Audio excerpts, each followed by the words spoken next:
Esse vídeo é sobre o primeiro episódio da segunda temporada de A Casa do Dragão, que finalmente chegou. Finalmente dia 16 de junho chegou. E sim, já começamos com o nível lá no alto. E não é porque a primeira cena da série é no norte, é porque realmente o nível já começou lá em cima. E mil perdões por essa piada, eu já tô na minha segunda xícara de café, eu já tô daquele jeito, então vocês que me aguentem. Mas porque realmente a coisa tá boa. E esse vídeo eu queria falar sobre as minhas primeiras impressões, as minhas expectativas pro futuro, que eu acho que vai ser dessa temporada, obviamente, e do porquê eu gostei tanto desse primeiro episódio.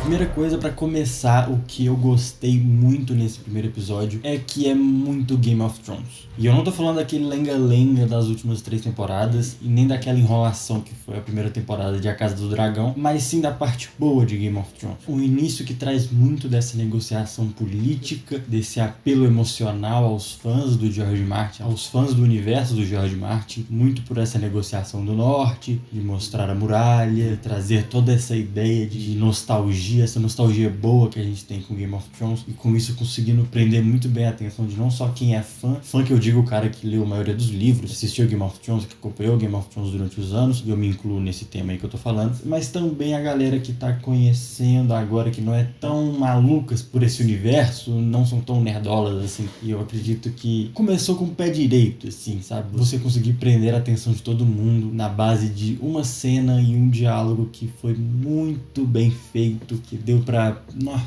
esse primeiro diálogo já mostrou como seria o andar do episódio. E também de mostrar esse norte numa época completamente diferente do que a gente se habituou a ver, mas com os mesmos costumes, com as mesmas iniciações, com o escolhido para ir ao norte. E isso eu acho que foi um grande acerto para conseguir colocar a gente mais no universo, que foi uma coisa que eu senti um pouco de falta na primeira temporada. Eles já acertaram 100% nessa primeira cena, também trazendo essa carga dramática que Game of Thrones tem pra caramba. Eu acho que até um pouco a mais, House of the Dragon traz um pouco a mais esse drama, essa emoção toda, muito pelo andar da série, porque querendo ou não, um filho acabou de morrer e a guerra tá logo ali. Então assim, não dá pra ser superficial, tem que ser dramático mesmo, fazer já chorar no primeiro episódio, tem que emocionar, tem que bater. E eu acho que isso é um dos grandes pontos que eu quero falar nesse vídeo. Ao decorrer do vídeo vocês vão perceber que eu vou falar muito sobre isso, de ser uma série que entende o que precisa e faz o que precisa ser feito. E falando nessa guerra, como é bom a gente ver uma série que explora muito bem o lado geopolítico desse universo. E assim, eu sou um grande fã da geopolítica, então pra mim é muito bom ver que eles realmente mostram na série uma trama política bem feita, porque a gente pode ver nessas primeiras reuniões que tiveram do lado dos verdes, como dá pra ver que os personagens estão mais maduros, estão mais preocupados, estão mais sérios, estão mais centrados e também estão mais neuróticos, e como esse episódio expõe muito o lado de algumas pessoas não estarem preparadas para a guerra ou não se importarem tanto para a guerra até certo momento do episódio, e a Alice mesmo diz que parece que a inteligência do rei foi enterrado com ele. Eu não consigo ver tanta inteligência no último rei, mas eu acredito muito nisso que ela falou, e pelo que a gente percebe muitas vezes de atitudes que são tomadas, de falas que são ditas, que dá pra perceber que tais pessoas não estão preparadas para a guerra como deveriam estar. Mesmo a Alice, como ela saiu de um personagem que pregava muita coisa, que falava que era errado e que era errado, e o certo era o certo, e acaba cometendo os mesmos pecados que ela pregava. E o que é mais Game of Thrones do que isso? O que é mais ter essa dualidade gostosinha de assistir, que te deixa mais intrigado com a série? Não tem nada mais Game of Thrones do que isso. Eu acho que deu pra perceber como que isso me pegou nesse primeiro episódio, essa questão de extrair o máximo valor das coisas boas de Game of Thrones, que era uma coisa que raramente acontecia, na verdade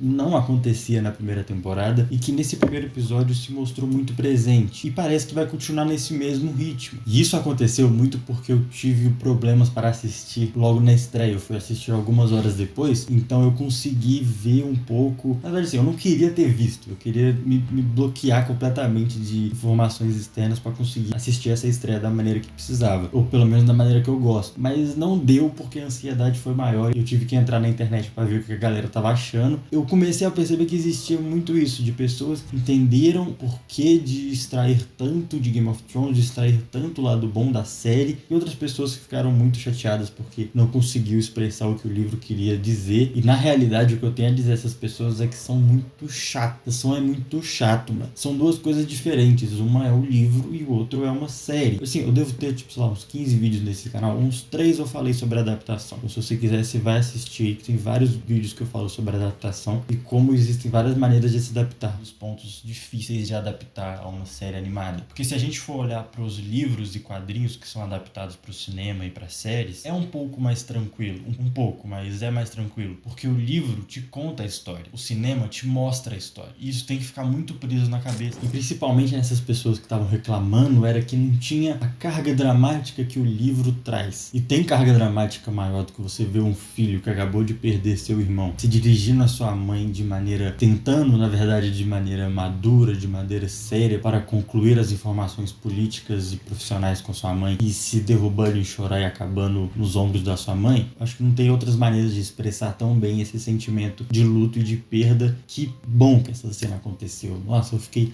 muito feliz com essa cena. Não só com essa cena, mas com a construção em volta dessa unidade familiar que foi construída na primeira temporada e que se fortalece mais ainda nesse primeiro episódio da segunda, entre a Rhaenyra e seus filhos. E principalmente esse lado que eu achei muito bonito, que eu sinto falta disso em House of the Dragon, a mãe sendo mãe e o filho sendo filho. Que por outro lado, se a gente for olhar na outra parte da trama, a maioria das pessoas usam seus filhos não para o que deve ser usado, mas sim por poder, dinheiro e respeito. E como isso acontece muito na série, questão de usar a maternidade para obter poder, você ter pequenos segundos, pequenos minutos que mostram que, pelo menos nesse universo, ainda existe um pouquinho de família, e me ganhou completamente. Ou então uma cena que eu tô vendo mais reclamações das pessoas que são mais aficionadas com o livro, que é a cena do sangue do queijo. Eu já vou falar aqui que eu não entendo porque essas pessoas não gostaram, mas essa cena que eles estão dentro de uma dungeon, que assim, parece uma dungeon de um RPG, assim, que você tá jogando um RPG, um MMORPG, e você tem que entrar numa dungeon para chegar no seu objetivo final. Até pelo jeito que eles são contratados, o jeito que eles entram na dungeon, parece muito RPG. Coloca uma construção tão boa de você passar pela sala do rei, perceber o que esse rei é. Até agora ficou bem explícito que é uma pessoa que quer muito o poder, mas não quer o que vem com ele, sabe? Essa questão de responsabilidade, que aí eu vou estar entrando em spoiler para explicar isso. Coloque sua conta em risco aí, se você já assistiu, continua vendo, se você não, pula e tá tudo bem. E chegar nesse objetivo final, de chegar nesse ponto de um filho pelo outro, eu gostei muito desse clima, eu gostei muito do clima, como a cena foi montada, como você vê os dois personagens caminhando, se infiltrando, chegando numa cena onde eu preciso ressaltar o valor do som dessa cena. O que aquela chuva foi perfeita. A chuva, ela abafa os pequenos detalhes que deixam essa cena tão boa. Até o momento que realmente acontece o assassinato, porque a galera que tá reclamando disso, elas reclamam por quê? Porque no livro é muito mais visceral, é muito mais real, assim, é mais chocante a cena. Por exemplo, eu vou ler o final da cena só pra vocês entenderem um pouco melhor. Eu tô lendo da forma que o George Martin escreveu, obviamente. Escolha, disse ele, senão vou matar todos. De joelhos chorando, Helena escolheu o mais novo, Maelor. Talvez ela tenha achado que o menino era pequeno demais para entender, ou talvez tenha sido porque o menino é mais velho. De Harris era o primogênito e herdeiro do rei Aegon, o próximo na linhagem de sucessão ao trono de ferro. Está me ouvindo, garotinho? Sussurrou Kejor para Maelor. Sua mãe quer você morto. Ele deu um sorriso para Sangue e o espadachim enorme matou o príncipe de Harris, arrancando a cabeça do menino com um único golpe. A rainha começou a gritar. A partir disso, só que obviamente existe a diferença do leitor com o quem está assistindo a série, né?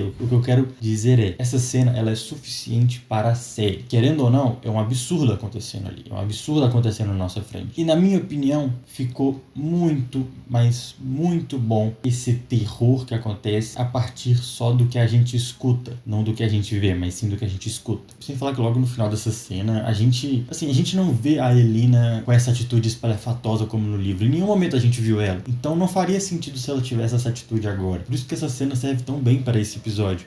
Na próxima atitude dela de pegar o filho e seguir até o quarto da mãe mãe, é o que a gente espera dela. É o que a gente espera desse personagem tão enigmático e tão calado como foi na primeira temporada e que já se mostrou nesse primeiro episódio sendo assim, mas que realmente no livro é diferente, mas eu acho que não entra nessa questão de ser melhor ou não. E sim que uma linguagem serviu muito bem para o episódio e a outra linguagem serviu muito bem, maravilhosamente bem para o livro. Mas voltando a falar do que porque esse primeiro episódio é muito Game of Thrones, e isso quem tá dizendo não sou eu, o próprio showrunner da série, Ryan Condell, fala que ele queria trazer esse sentimento de volta de ser uma série que você pode se surpreender a qualquer momento pode acontecer uma coisa. Em muitos momentos a gente não sabe, ou a gente até sabe, mas eles ainda colocam uma pulguinha atrás da orelha que pode mudar e pode dar uma cambalhota e virar outra coisa completamente diferente. E eu acho que House of the Dragon finalmente achou a forma de fazer isso e finalmente achou o seu caminho. Eu ainda tenho medo da série não conseguir se deslocar de Game of Thrones e só ser algo que as pessoas vão assistir e lembrar de Game of Thrones. Eu acho que ainda isso pode acontecer, muito por uma tentativa de colocar muito a mão de Game of Thrones em cima de uma série que não precisa ser igual, mas pelo que eu vi nesse primeiro episódio, eu acho que tá mais pro caminho de se tornar algo que as pessoas vão lembrar independentemente de ser um spin-off prequel ou não.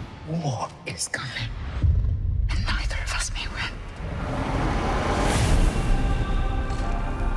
E eu falei, mas eu não falei do que me prendeu a primeira temporada e o que provavelmente vai me prender mais ainda nessa segunda temporada. Eu espero, na verdade, né? Eu espero que eles não caguem no arco da Rhaenyra com a Alice. E isso aí, que coisa boa, porque como é bom as cenas dela, como é bem editado. Eu fiquei maravilhado com essa edição de mostrar uma Alice que fala muito, que se envolve muito, que é muito usada. Esse é um ponto também que tem que ser dito de como tem personagens que estão lá só em busca de poder e manipular as pessoas em busca desse poder. Alguns querendo muito que esse poder chegue rápido e outras que em algum momento o poder vai chegar. Não sei se da maneira mais correta ou mais decente, mas que vai chegar.